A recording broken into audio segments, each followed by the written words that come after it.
Nuestras Facultades, su podcast semanal por Radio Casa de la Cultura Ecuatoriana 940 AM. Un espacio de investigación, experimentación y aprendizaje. Juntos descubriremos proyectos científicos, comunitarios y artístico-culturales de trascendencia para los ecuatorianos y latinoamericanos. ¿Listos? Descubramos juntos nuestras facultades.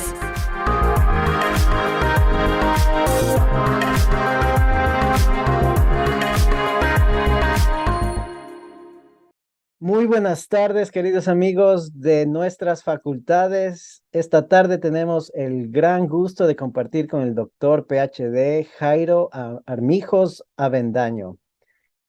Y me van a disculpar, quien les habla es el doctor Fabián Freire Jaramillo, y en esta hora y pico voy a perder un poco mi rol de entrevistador y puede que me convierta un poco también en fanático del trabajo. El tema que vamos a compartir con el doctor Armijos es las investigaciones que él, como un astrofísico graduado de PhD de la Universidad Autónoma de Madrid, España, y con un pregrado en la Universidad Estatal de San Petersburgo, Rusia, como astrónomo, que ahonda en temas de física teórica y astrofísica, pues va a hacer las investigaciones sobre la existencia de vapor de agua en el centro de la galaxia, vapor de agua en el centro de la Vía Láctea, donde está ubicado nuestro sistema solar. Entonces, un tema fascinante y repito, me disculparán si es que pierdo mi objetividad de entrevistador y estoy un poco al filo de consumir y de entender más que es temas fascinantes y la fortuna que tenemos los ecuatorianos de tener un astrofísico. Vamos a conversar de su trayectoria como un científico, de su formación, obviamente de los temas más actuales, de que nos comparta su investigación. Doctor Armijos, bienvenido. Muchísimas gracias por su tiempo. Coméntenos cómo se origina esta pasión por la astrofísica y de inicio, ¿son muchos los astrofísicos ecuatorianos? Coméntenos, bienvenido. Bueno, primeramente muchas gracias por la invitación. En realidad es un gusto participar en este programa radial. Es un gusto y de antemano siempre dispuesto a próximos eventos o a próximas entrevistas que puedan ocurrir. Sí, en realidad el interés por la astronomía ya inició desde niño, en realidad, cuando veía muchos libros, libros escolares, libros que mi padre tenía en la biblioteca, donde se hablaba de astronomía, se hablaba de constelaciones, se hablaba de galaxias, de estrellas, del universo. Y claro, en ese entonces yo tenía 7, 8 años y habían muchas cosas que no entendía. Yo leía, pero habían varios aspectos que no concebía todavía muy bien. En ese entonces, claro, estamos hablando de más o menos 35 años atrás. No teníamos la facilidad del Internet que tenemos ahora de poder entrar a Google y teclear ahí, qué sé yo, galaxias y leer un poco e investigar un poco sobre el tema. Entonces, bueno, a mí me tocaba ir buscando, investigando un poquito más sobre el tema en otros libros que teníamos en nuestra biblioteca. En parte por ahí inició, pero también otro elemento clave que fue que despertó mucho el interés por la ciencia y específicamente por la astronomía, por el universo, fueron los videos de Carl Sagan. ¿Sí? Eran unos videos de Cosmos, no sé, yo creo que muchos de los oyentes han tenido la oportunidad de ver esta serie de Cosmos, donde Carl Sagan, un astrónomo que ya falleció de Estados Unidos, explicaba mucho acerca del universo. Nosotros en ese entonces teníamos estos casetes VHS que los conseguíamos y teníamos que reproducirlos en nuestro aparato con ayuda de la televisión. Entonces yo vi esos programas decenas, decenas de veces, disfrutaba un montón viendo e intentando entender todo lo que nos explicaba este grandioso astrónomo estadounidense. Todo eso conllevó a que yo me vaya inclinando un poco por las ciencias, por la matemática, por la física. Por eso estudié en el bachillerato. Bueno, antes teníamos nosotros la opción de físico-matemáticas. Entonces, bueno, yo escogí esa opción porque me acercaba un poquito a lo que yo quería seguir, ¿no? Bueno, luego después ya vi que en ese entonces no había la opción de estudiar astronomía acá. Entonces empecé a buscar opciones para estudiar fuera, eh, buscando las diferentes opciones que en ese entonces habían, conseguí una beca. eh, Afortunadamente me la dieron y salí a estudiar fuera del país, en Rusia, un pregrado en astronomía. Gracias por compartir esos años de formación, las motivaciones e inspiraciones para perseguir y buscar esta carrera. Precisamente era una de las preguntas que tenía en mente. ¿Cómo se llega a ser un astrónomo, un astrofísico? ¿Y qué anécdotas tiene de sus años de formación al salir pues de Ecuador y ir a una de las potencias en esta rama, pues como Rusia, a hacer su pregrado? Y a su vez, no solo fue por Rusia, también por España. eh, una vez que regresa al país, llega con un título tan avanzado en esta ciencia donde no existe, a lo menos a mi conocer, una gran comunidad y gran cultura de la investigación, sobre todo para estudiar el cosmos. Llega con un título así de avanzado y cómo ubica, cómo dice voy a hacer ciencia en el Ecuador una vez que llega con el título de astrónomo. Y bueno, las experiencias en realidad tuve muchísimas, por suerte, de mis estudios en Rusia, específicamente en San Petersburgo, en la Universidad Estatal de San Petersburgo. Bueno, y de lo que recuerdo, creo que principalmente algo de lo que en la parte externa, si se puede decir así, que más me afectó fue el clima. Fue el clima, claro, es un clima. Nosotros aquí en Ecuador estamos acostumbrados más o menos a tener el mismo clima durante todo el año, durante los 12 meses. Bueno, tenemos una temporada que es un poco más, bueno, a veces más, bastante más lluviosa que en otros meses, pero no tenemos las cuatro estaciones como en otras latitudes. Entonces, eso fue algo que me admiró bastante cuando recién llegué a Rusia. Pero bueno, yo diría que es algo bastante bonito ver los cambios que presenta la naturaleza durante las estaciones, pero sí en invierno sí es un poco difícil. Bueno, al menos para mí fue un poco difícil acostumbrarme al frío, pero bueno, luego uno se va acostumbrando. En la parte académica, yo diría, definiría que de sensacional, fantástico, porque la calidad, la metodología de enseñanza que tienen en ese país es muy buena. Son metodologías, yo diría, de enseñanza de las mejores que tienen. De hecho, porque los estudios se llevaban a cabo en Rusia, yo tuve varios meses que aprender, dedicarme solamente al aprendizaje del idioma y tuve una profesora excelente que tenía una metodología de enseñanza muy buena y en cuestión de, qué sé yo, 4 o 5 meses estaba ya empezando a hablar un poco el idioma, ¿no? Entonces, bueno, en muchísimas anécdotas muy buenas, excelentes compañeros de estudios, de hecho, con muchos de ellos, compañeros rusos que estudiaron la misma carrera, que están en Rusia o están fuera de Rusia en otros lugares trabajando. Tengo contacto, hice excelentes amistades ahí, no solamente con compañeros, sino también con muchos de los profesores que tuve durante mis estudios universitarios.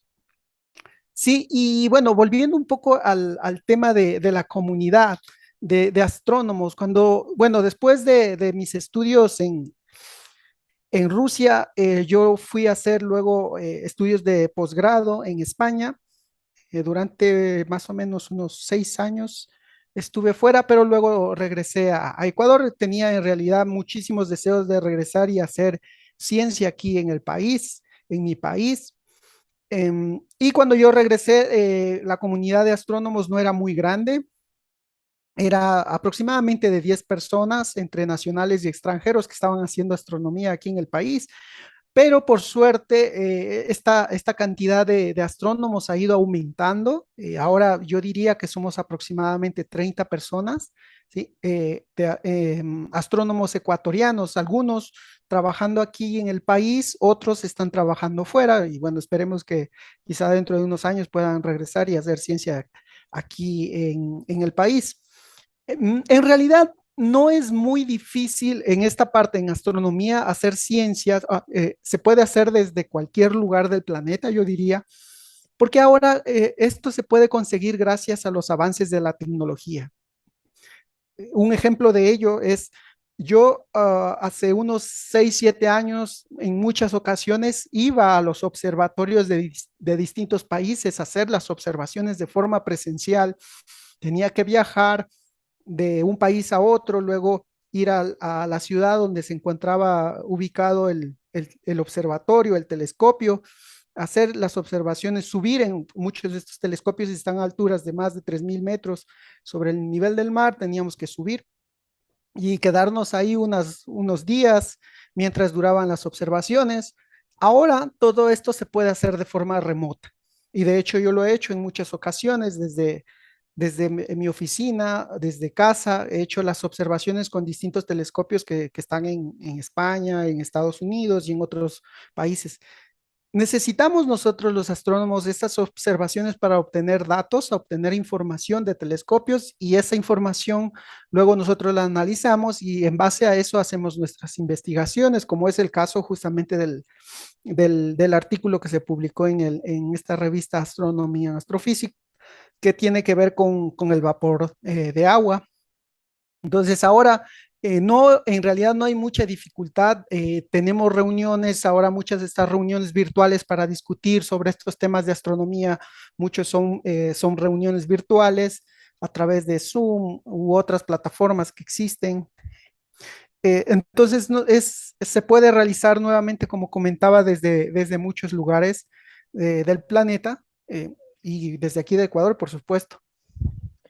Estupendo y muchísimas gracias, Toma. Ha topado varios temas, todos de gran relevancia. Por un lado, la colaboración internacional, ¿no? Incluso desde sus días de estudiante, ya relacionándose, compartiendo con miembros de la comunidad internacional, manteniendo esos contactos hasta el día de hoy como profesional, que a su vez abren puertas para hacer esta exploración virtual en los días y con las tecnologías actuales, eh, que se ha vuelto tan prevalente, no solo para los científicos, sino para todo trabajador, incluso profesional. A su vez, el acceso a los datos, ¿no? Y es, creo, un tema importante y que nos lleva a resaltar su vinculación con el Observatorio Astronómico administrado por la Universidad Politécnica Nacional, donde usted enseña. Coméntenos entonces, haciendo esta conexión con el Observatorio Astronómico, cómo se inicia, si es que por ese lado fue el inicio, o cómo de cualquier manera, creo que son ya 7 años o más que lleva estudiando la presencia o indicadores de posibilidad de la existencia del agua, vapor de agua en el centro de la Vía Láctea. Por favor, vamos introduciéndonos en su investigación. Sí, exactamente. Bueno, ese trabajo en específico que es interesante ya empezó mientras estaba haciendo mis estudios de doctorado. Fue un tema que justamente lo planteó uno de los investigadores que colaboraba conmigo mientras estaba estudiando en España. Este investigador, ya con muchos años de experiencia trabajando en astronomía, propuso ese proyecto que se quería realizar con el telescopio espacial Herschel. Sí, es un telescopio que estaba en el espacio, de hecho sigue en el espacio, pero ya no está en funcionamiento, ya dejó de operar. ¿sí? Por diferentes cuestiones técnicas ya dejó de operar, pero estuvo observando durante varios años, estuvo realizando observaciones astronómicas. Este investigador que justamente colabora conmigo, propuso este proyecto y yo empecé justamente a trabajar en ese proyecto que estaba relacionado con dos partes importantes. Una, la realización de observaciones del centro de nuestra galaxia. Aquí cabe mencionar que nosotros, nuestro planeta, nuestro sistema solar está en la Vía Láctea. La Vía Láctea es una galaxia de miles de millones de galaxias que existen en el universo. Nuestra galaxia está compuesta por estrellas, pero también tiene gas y polvo. Muchas de las estrellas que hay en nuestra galaxia se parecen a nuestro Sol. Entonces, el trabajo se enfocaba, regresando a esta parte del artículo, se centraba en hacer observaciones con este telescopio espacial hacia la región central de nuestra Vía Láctea, que está bastante lejos, de hecho, de nuestro sistema solar. Está más o menos a 24.000 años luz. Y ustedes recordarán que un año luz es la distancia que recorre la luz en un año, ¿no? Es, como el universo es tan grande, nosotros en astronomía tenemos que utilizar otras unidades que no son muy familiares para nosotros aquí en la Tierra, ¿no? Entonces, entre esas unidades tenemos el año luz. El centro, como mencionaba, está bastante alejado de nosotros y nosotros realizamos estas observaciones, nuestro grupo realizó estas observaciones con este telescopio. Ya las observaciones se realizaron alrededor del 2001 aproximadamente. Por esos años se realizaron las observaciones. Y lo que hicimos es con el telescopio es ir obteniendo imágenes y datos de esta región central. Mi parte, porque justamente fue una colaboración, mi parte en la colaboración consistía en el análisis de los datos y luego en la escritura del trabajo, es decir, en la escritura del artículo en sí mismo. Durante el trabajo, por supuesto, todos participaban, la gente que conocía, por ejemplo, un poco más de la parte del análisis de los datos, hacía sugerencias, ayudaba un poco también en la parte del análisis y hacía comentarios y así todo fue juntándose y al final se obtuvo el producto final, que sería el artículo que justamente se publicó. Luego, yo estuve justamente terminando en ese entonces, por el 2003, terminando mis estudios de doctorado y paralelamente trabajando un poco en ese artículo que todavía, bueno, no estaba terminado y yo empecé a ver opciones en ese entonces de regresar al país para trabajar en astronomía en alguna institución. Empecé a buscar posibilidades y por suerte se dio justamente el puesto de trabajo en la Politécnica Nacional. De esa forma yo vine, regresé al país a trabajar en astronomía, que es lo que a mí me apasiona, lo que a mí me encanta, a regresar y ya estando justamente en el Observatorio Astronómico de la Politécnica Nacional, continué con el trabajo que lo había empezado allá. Terminamos ciertos detalles mientras estaba acá, algunos detalles del trabajo y luego se publicaron los resultados.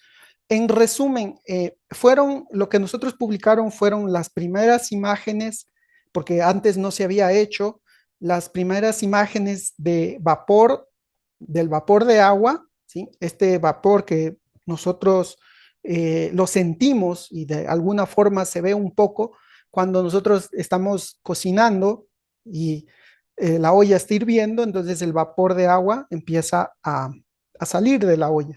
Entonces, este gas también existe en el universo y eso fue lo que nosotros observamos con este telescopio y eso fue estos mapas los publicamos en esta revista tan reconocida.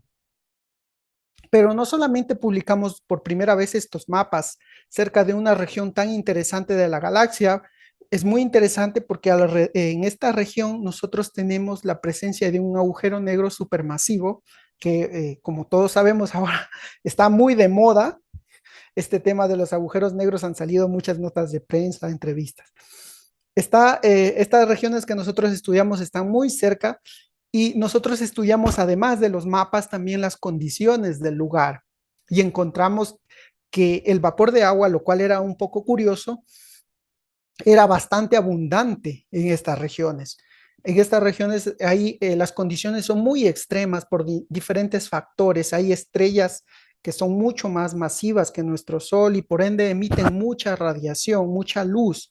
Y esta luz, al ser muy intensa, lo que hace es que destruye los átomos y las moléculas que están alrededor. Pero no, por sorpresa, nosotros encontramos que el agua, el vapor de agua, no se estaba destruyendo, sino que al contrario, la cantidad de vapor de agua en ciertas regiones aumentaba incluso. Y nosotros hicimos varias propuestas con relación a qué mecanismos físicos pueden estar produciendo este aumento del vapor de agua en estas regiones.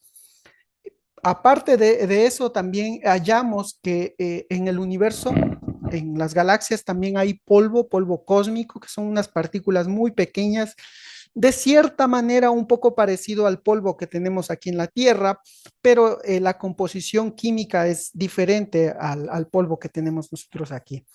Pues también nosotros en ese estudio encontramos que el polvo cósmico, también juega un papel muy importante en la producción de luz del vapor de agua, ¿no? De estas moléculas de agua que están en modo gaseoso en el espacio, ahí en el centro de la Vía Láctea. Qué fascinante testimonio y precisamente el lujo que tenemos pues de poder como ecuatorianos tener un representante en esas discusiones tan importantes, eh, científicos de élite con acceso a los datos proporcionados por el telescopio espacial Herschel, y a través de las afiliaciones con la Agencia Espacial Europea. Y precisamente reportes de prensa nos dan testimonio de la importancia de este telescopio. No es uno que está instalado dentro de la Tierra.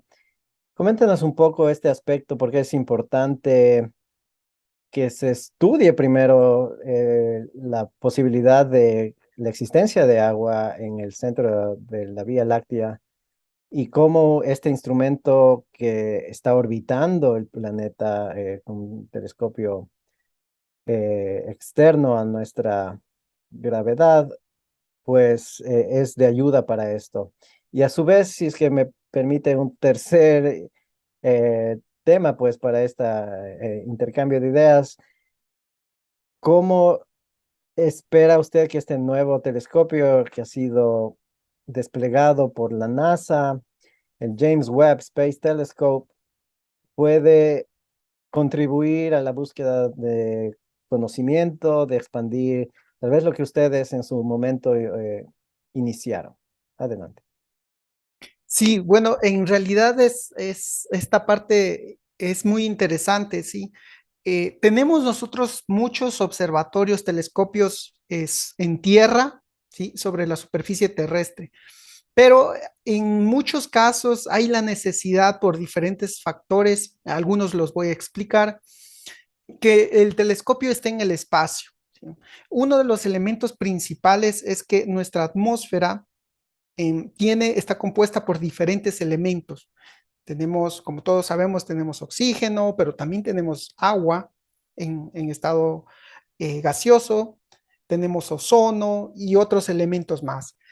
Muchos de estos elementos que tenemos en nuestra atmósfera afectan, en algunos casos poco, en otros casos mucho, la luz que viene del universo, la luz que viene de objetos astronómicos.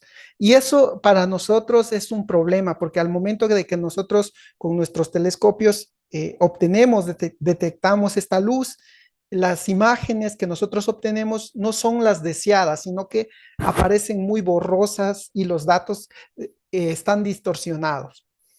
Ahí hemos utilizado, gracias a la tecnología, diferentes técnicas que nos permiten corregir un poco estos problemas.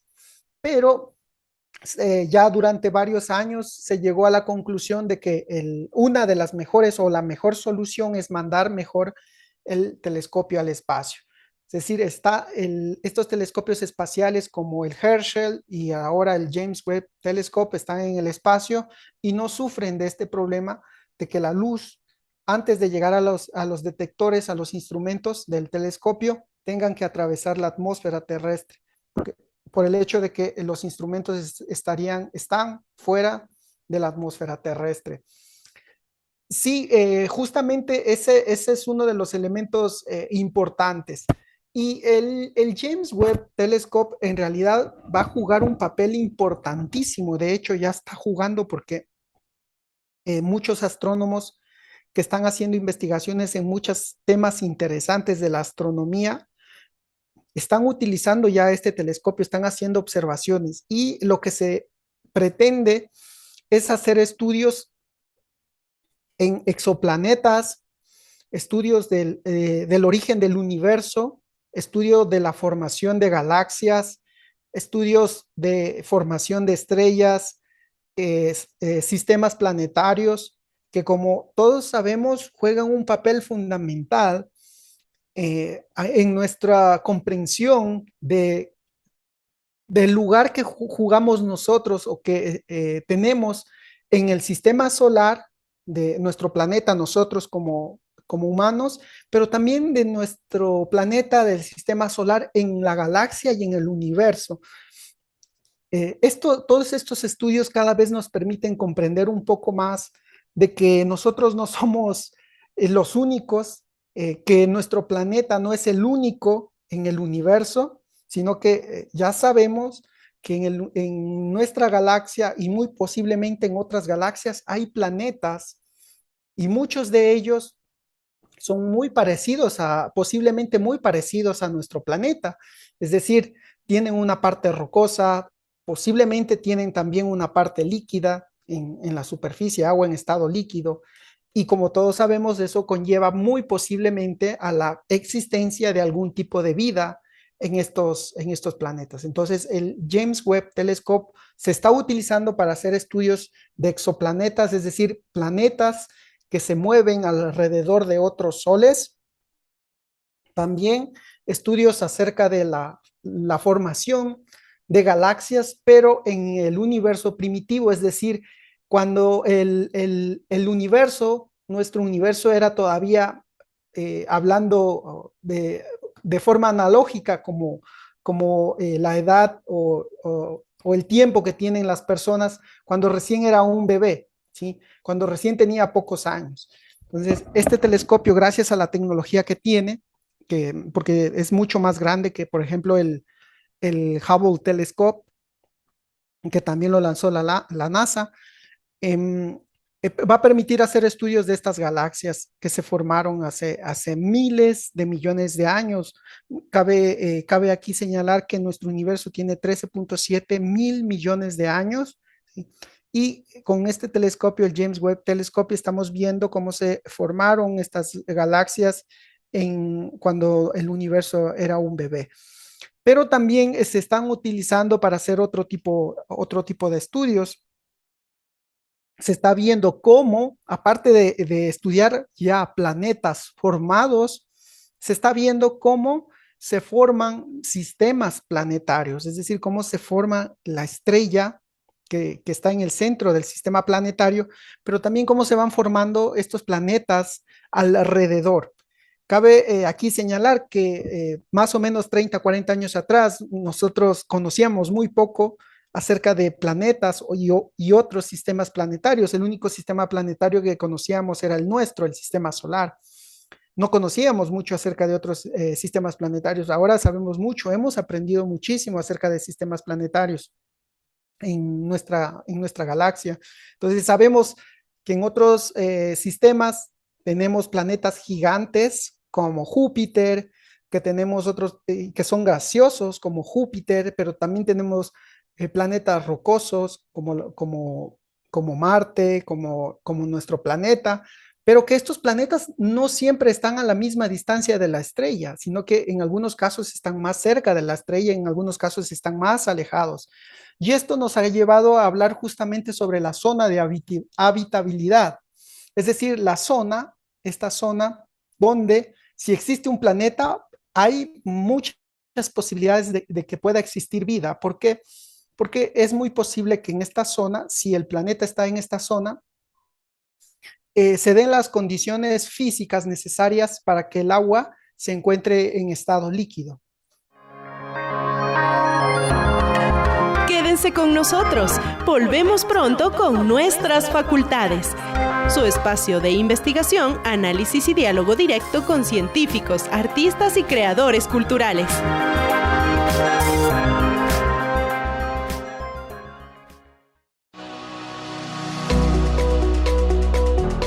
Encuentra toda la información de la Casa de las Culturas en un solo clic.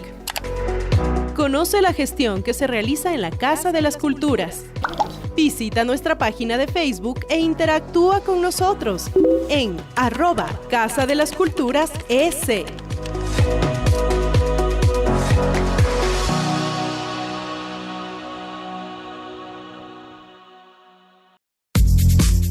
Sé parte de nuestra comunidad en Facebook, Agenda Cultural Nacional, un espacio para conocer y compartir los eventos y actividades culturales y artísticas a nivel nacional, a un solo clic. @Agenda Cultural Nacional CCE.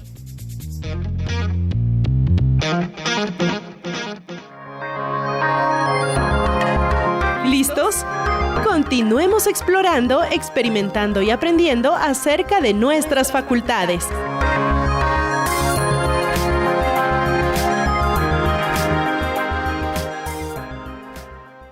Qué fascinante este aspecto de buscar en el universo estos vestigios o indicadores de la posibilidad de albergar la vida, ¿no? Tal vez entendida con distintos parámetros. El estudio que ustedes realizaron, pues habla de vida tipo microbial, ¿no?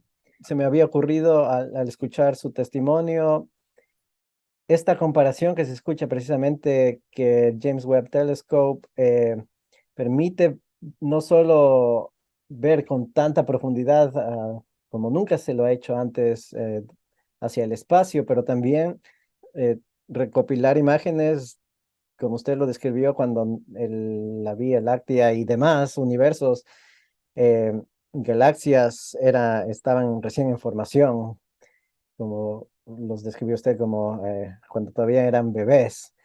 ¿Existe una comparación al estudio que ustedes hicieron y las imágenes y datos que se recopilaron en cuestión al tiempo, donde el telescopio, en este caso el Herschel, lo daba estos indicadores alrededor del centro de la Vía Láctea en cuestión de tiempo y comparación, a pesar de que son, como usted bien lo dijo, cantidades exorbitantes que al final de cuentas no se pueden medir con los sistemas que manejamos en términos de tiempo y distancia, ¿no?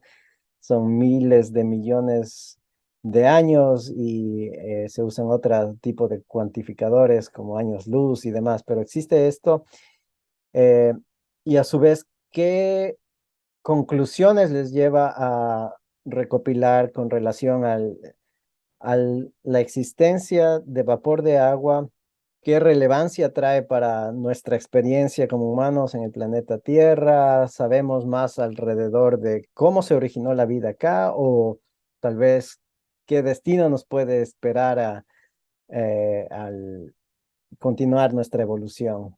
Sí, en realidad son temas muy importantes porque como había comentado, estamos aprendiendo cada vez más, respondiendo algunas de las preguntas que teníamos desde hace décadas, desde hace muchos años. Y una de esas preguntas es justamente el origen del sistema solar, el origen de la vida aquí en la Tierra, el origen del agua aquí en la Tierra.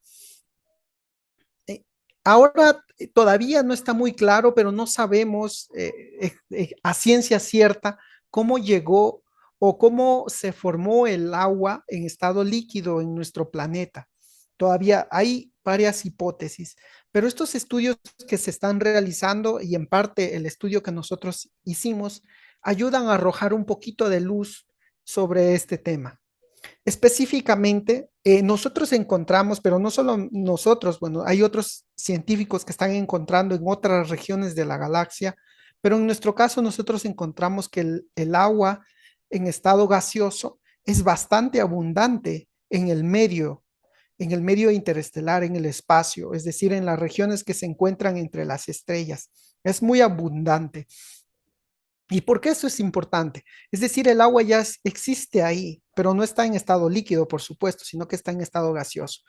En estas regiones, con el tiempo, se forman estrellas y se forman planetas. ¿Sí? Entonces, el agua ya estaría cuando los sistemas planetarios se forman, el agua estaría alrededor de estas formaciones ya en estado gaseoso. ¿Y qué es lo que puede ocurrir con el tiempo? Lo que puede ocurrir es que justamente este gas se puede empezar a condensar y puede empezar a caer o ser parte de la formación de estos planetas en formación. Y esto justamente podría ser un mecanismo que podría estar ocurriendo en la formación de planetas que tengan agua en estado líquido sobre la superficie. Entonces, eso está ayudando mucho a arrojar luz en este tema tan interesante que tiene que ver con el agua en estado líquido, que es muy importante, como todos sabemos, para la existencia de la vida, tal como nosotros la concebimos. Pero además, lo que estamos viendo es que, como yo había comentado un poquito más, es que ya existen estudios que se han realizado con otros telescopios, pero también ahora se están realizando con el James Webb Telescope, que se enfocan un poco más en esta parte de la formación de planetas y el estudio ya de planetas formados que posiblemente tienen ya vapor de agua en la atmósfera, pero también agua en estado líquido sobre la superficie. ¿Sí? Como nosotros sabemos, cuando eso existió, y es justamente una de las teorías más aceptadas en la formación de la vida en la Tierra, es que muy posiblemente la vida se originó en los océanos, de cuando la Tierra tenía pocos años, cuando la Tierra recién se formó, ¿no? Muy posible, los biólogos y los especialistas del tema dicen que muy posiblemente se formó ahí, en estos lugares, en estas sopas compuestas por muchísimos elementos químicos. Empezaron a formar los primeros elementos que después, con el paso del tiempo, dieron a la formación de organismos vivos. Eso es una de las teorías más aceptadas aquí en la Tierra. Entonces, ahora esa teoría justamente se está extrapolando o se quiere tener en cuenta en otros planetas que se están estudiando con estos telescopios y ver si quizá los tiempos que han ocurrido desde la formación de estos planetas extrasolares y la existencia de agua en estado líquido más la existencia de estos planetas en esta zona que yo había comentado de habitabilidad, podría haber cumplido ya el tiempo necesario para que pueda existir algún tipo de vida, ¿sí? No necesariamente como la nuestra, ¿no? Organismos que ya están bastante evolucionados como somos nosotros, sino quizá otros organismos que podrían todavía recién estar empezando a evolucionar.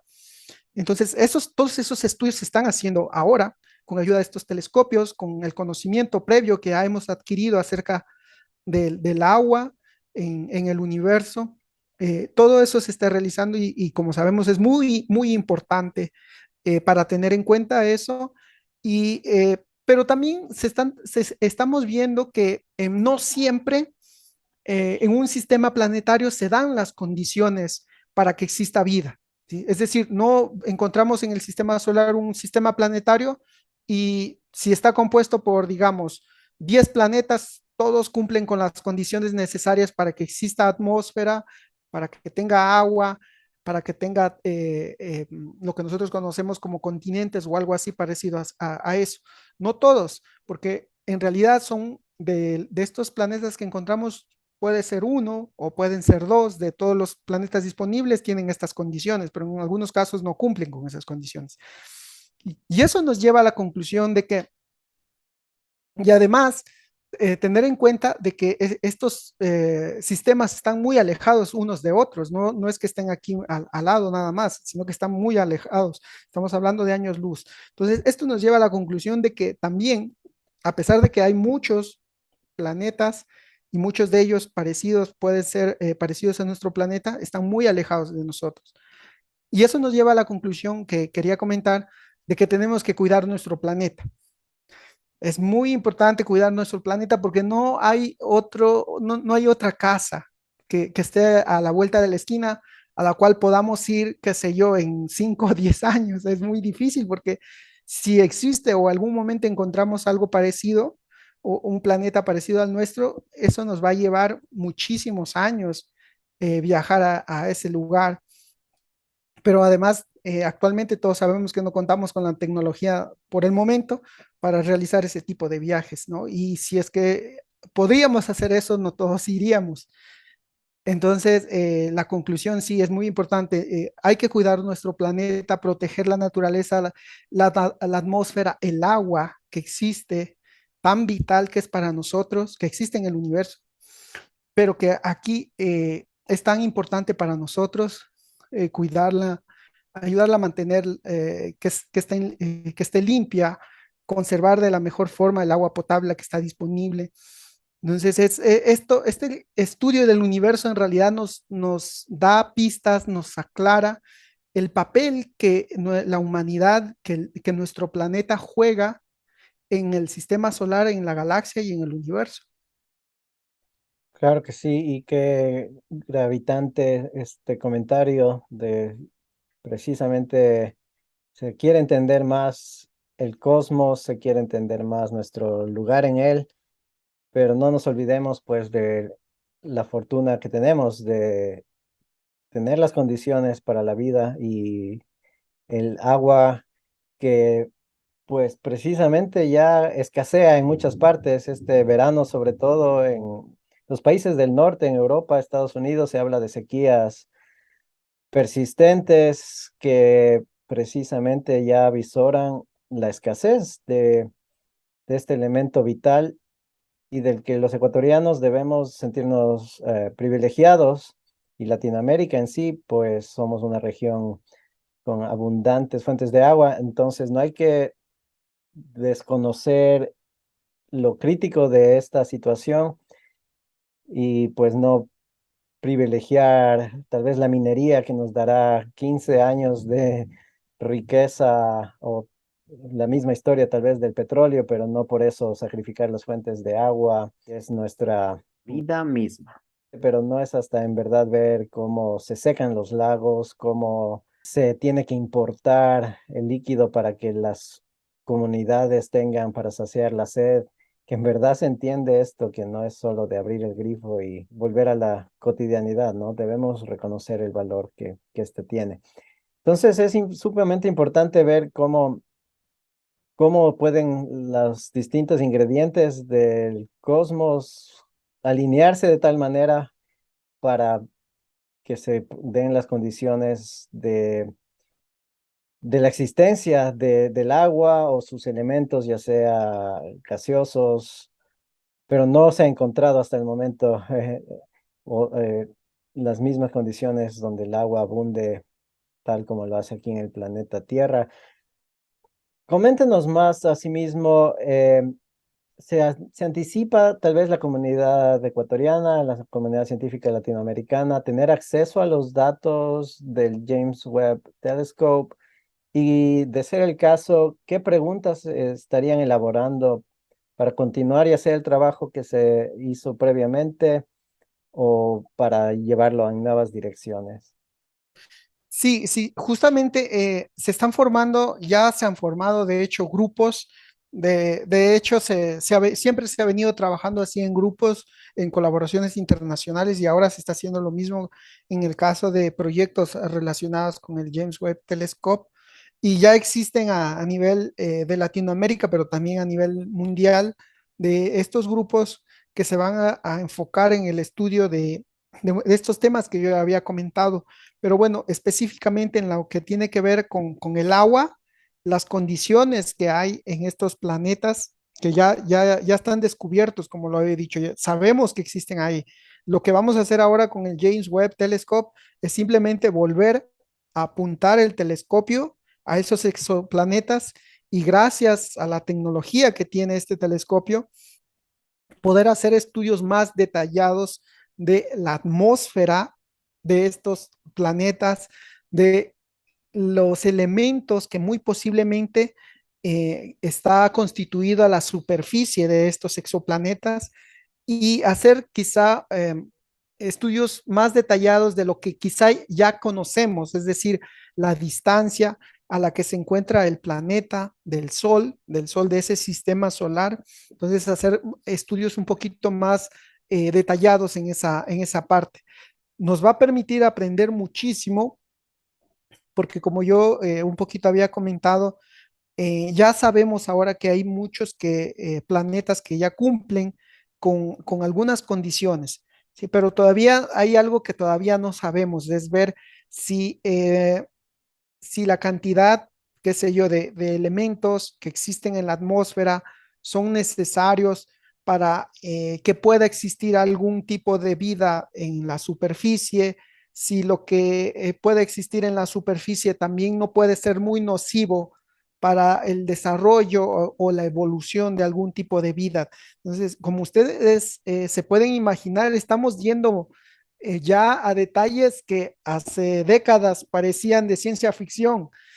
Y lo bueno es que ustedes se pueden imaginar que no tenemos que viajar hacia esos lugares para aprender todo eso, sino que lo estamos haciendo desde nuestro planeta, con ayuda de estos telescopios que son tan importantes, son en realidad, como se puede entender, muy relevantes y no por eso se juntaron la Agencia Espacial eh, de Estados Unidos, de Canadá y europea para invertir millones, miles de millones de dólares para construir el telescopio, el James Webb Telescope, y lanzarlo al espacio.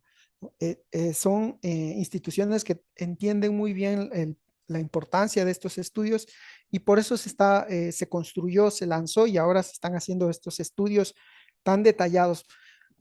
Yo en realidad coincidiría con usted de que sí, para mí esa es la parte más importante de los estudios que está haciendo el James Webb Telescope, aparte de los otros que está haciendo, que son muy importantes, como había comentado del origen del universo, que también es muy importante.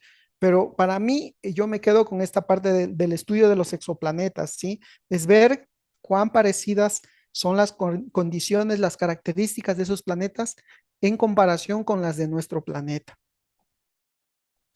Qué bien, y solo acotando nuevamente un punto que habíamos sacado a relucir al inicio de la entrevista, la colaboración internacional, lo importante que es la misma, y pues ahora usted nos hace hincapié en pues cómo las agencias europeas y norteamericanas pues han facilitado la existencia y el desplazamiento de este telescopio con inversiones gigantescas, obviamente. ¿Y le preocupa el anuncio que se hizo recién del fin de la colaboración entre Rusia y otros países al aparentemente ponerle fecha de término a su colaboración en la estación espacial? Es nuevamente un punto muy importante en realidad,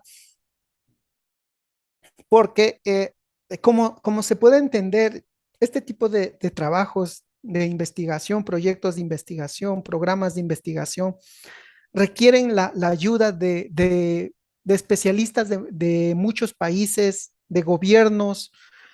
¿Por qué? Porque se necesitan muchos especialistas para el desarrollo de este proyecto, pero no solamente la parte del talento humano, sino que también, como sabemos, la parte económica es muy importante.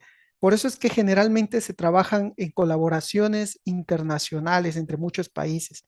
Y este justamente lo que se comenta de Rusia es muy preocupante porque Rusia, antes de que inicie lamentablemente esta guerra, estaba colaborando en muchos proyectos de investigación científica, en muchos temas, investigación de átomos, investigación espacial, investigación de nuestro planeta, en muchísimas, todo un espectro de investigaciones y específicamente en la parte de la Estación Espacial Internacional es muy preocupante porque mucha de la tecnología o gran parte del presupuesto que se invirtió de los equipos que están en la estación espacial lo construyeron o fue la contraparte de rusa. Y ahora con la terminación de esta colaboración, justamente están delineando cómo a partir de esa fecha va a seguir funcionando, pero lo cual va a ser bastante difícil porque eh, muchos de los especialistas rusos, ellos son quizá los únicos que saben cómo manejar eso o cómo proporcionar un reemplazo para ese equipo en el caso de que se llegue a dañar. Entonces, ustedes pueden imaginarse cómo complica el desarrollo del proyecto en sí, como se ha venido realizando. Yo me imagino que las otras agencias que están involucradas en el caso de la Agencia Espacial Internacional están viendo ahora cómo subsanan de alguna manera esta desvinculación de Rusia en estos proyectos. No sé, me imagino que lo que están intentando es tal vez reemplazar la participación rusa con la participación de investigadores, astronautas, científicos de otros países. Quizá puede ser el plan B que ellos ahora están considerando.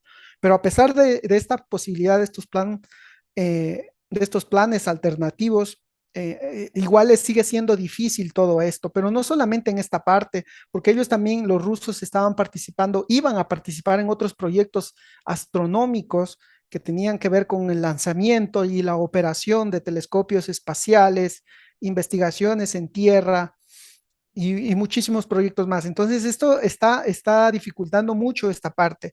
Y, y todos sabemos que en realidad lo importante es colaborar, es la colaboración internacional, es ayudarnos todos, porque solos en realidad es muy difícil, o yo diría casi imposible, conseguir objetivos a largo plazo, porque todos entendemos que la parte de la Agencia Espacial Internacional es la exploración espacial, es llegar a otros mundos, es investigar el sistema solar, y solos es bastante difícil.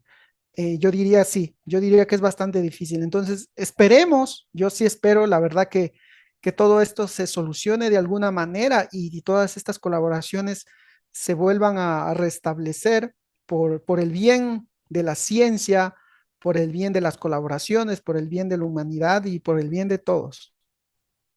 Qué importantes palabras, y precisamente me viene a la mente la imagen de los primeros astronautas que salieron a explorar nuestro vecindario en el cosmos, ¿no? Llegaron a la Luna y vieron hacia la Tierra y se dieron cuenta que en verdad somos uno solo, y ojalá pues la humanidad actúe acordemente y podamos, como usted bien dice, aumentar nuestras posibilidades de entender mejor nuestro lugar en el universo y uniendo nuestros esfuerzos para en este esmero. Hace unos minutos en la entrevista, pues nos comentó de la fascinación que generan los agujeros negros. No sé si a través de sus investigaciones y de la exposición que tiene hacia la investigación de otros científicos, otros astrónomos, ¿qué nuevas teorizaciones o descubrimientos se han desarrollado o se espera hacer por medio de estos nuevos instrumentos alrededor de los famosos agujeros negros?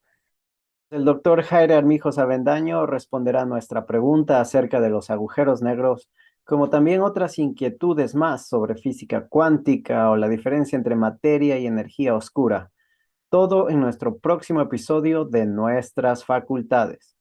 Además, conversaremos con Gary Leonel Guamán, estudiante de física en la Escuela Politécnica Nacional, para conocer más sobre la vida estudiantil y experiencias de un politécnico especializado en ciencias puras.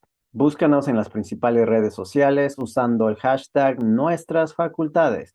Así podrás acceder a videos exclusivos de nuestros invitados o enviarnos tus sugerencias y comentarios sobre qué invitados o temas deseas que incluyamos en este proyecto de aprendizaje comunitario. Muchas gracias por tu sintonía. y hasta el próximo martes a las 4 p.m. para seguir descubriendo juntos nuestras facultades.